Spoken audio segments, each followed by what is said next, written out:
Assalamualaikum warahmatullahi wabarakatuh.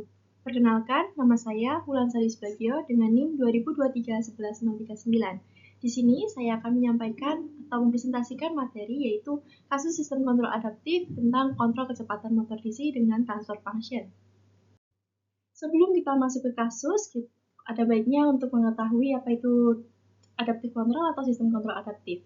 Sistem dinamis. Sistem kontrol secara otomatis menyesuaikan parameter kontrol untuk mengatasi perubahan kondisi proses. Kemudian ada pun aplikasi idealnya yaitu cocok untuk sistem dengan parameter yang berubah-ubah seperti motor DC yang beban dan karakteristiknya dinamis.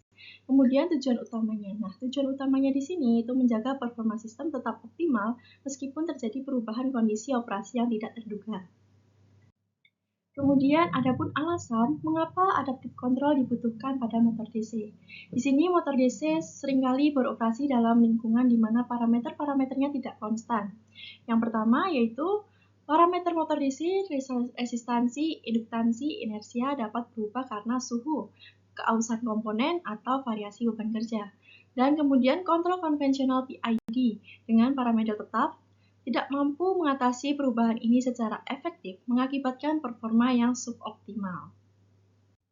Sekarang kita masuk ke mode transfer function motor DC atau plan. Nah, motor DC dapat dipresentasikan sebagai sebuah sistem dengan transfer function yang menggambarkan hubungan antara tegangan input dan kecepatan output. Nah, di sini ada juga rumus dari transfer function-nya, yaitu GS sama dengan K dibagi LS ditambah R dikali JS ditambah B ditambah K kuadrat. Untuk keterangan dari rumus-rumusnya sendiri, ada K yaitu konstanta motor, kemudian L induktansi kumparan amatur, kemudian R resistansi kumparan amatur, kemudian J yaitu momen inersia rotor, kemudian ada B adalah koefisien gesekan mekanik viskos.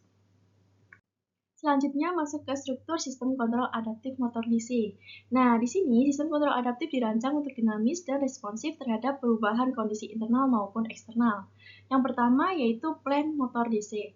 Sistem fisik yang akan dikendalikan di mana kecepatannya akan diatur. Kemudian yang kedua ada controller adaptif. Di sini yaitu algoritma kontrol misalnya MRAC yang parameter-parameternya dapat diubah secara dinamis. Yang ketiga mode referensi yaitu menentukan perilaku output sistem yang digunakan atau ideal. Kemudian yang keempat yaitu mekanisme adaptasi. Di sini mengukur error antara output plan dengan mode referensi kemudian memperbarui parameter controller. Model Reference Adaptive Control atau MRAC, yang dimana ini adalah MRAC adalah metode populer dalam adaptive control yang menggunakan model referensi untuk menentukan performa yang diinginkan. Kemudian ini ada pun ciri dari MRAC yang dimana controller berusaha membuat output plan mengikuti output model referensi seakurat mungkin. Kemudian error antara output plan dan model referensi digunakan sebagai sinyal untuk mengupdate parameter controller.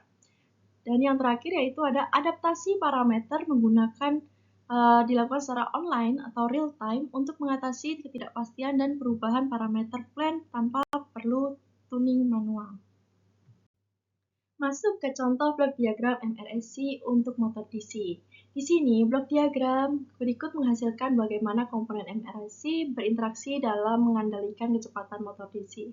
Ada ininya yaitu input referensi atau RT yang dimana ini kecepatan motor yang diinginkan. Kemudian ada mode referensi MS menentukan respon kecepatan ideal. Kemudian ada controller adaptif ini mengatur tegangan input ke plan.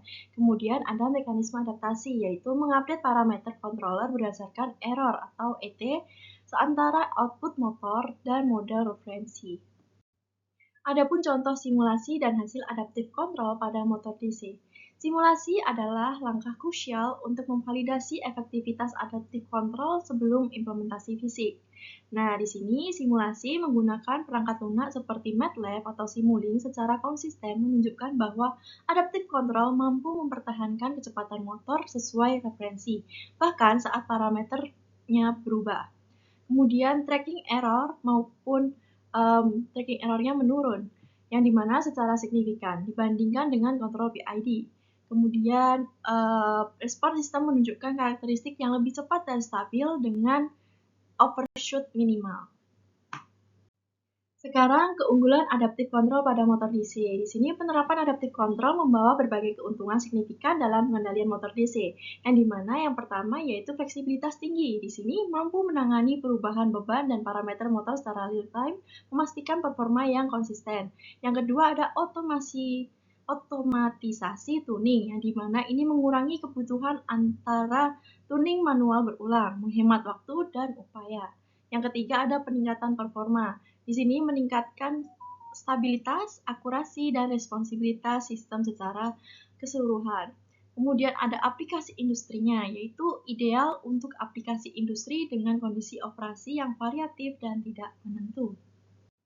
Menuju ke slide terakhir ini ada kesimpulan dan aksi selanjutnya. Adaptive control merupakan teknologi yang menjanjikan untuk optimasi sistem motor DC. Nah, di sini ada solusi efektif, yang dimana adaptive control adalah solusi yang sangat efektif untuk kontrol kecepatan motor DC, terutama dalam menghadapi variasi parameter. Kemudian ada memahami plan. Nah, di sini blok diagram transfer function esensial untuk memahami hubungan input-output dari plan motor DC. Kemudian ada rekomendasi. Nah, implementasi adaptive control berbasis MRAC direkomendasikan untuk aplikasi motor DC nyata, didukung oleh simulasi dan pengujian lapangan yang ketat. Itulah tadi paparan presentasi yang sudah saya sampaikan. Mohon maaf apabila ada salah kata. Sekian, terima kasih. Wassalamualaikum warahmatullahi wabarakatuh.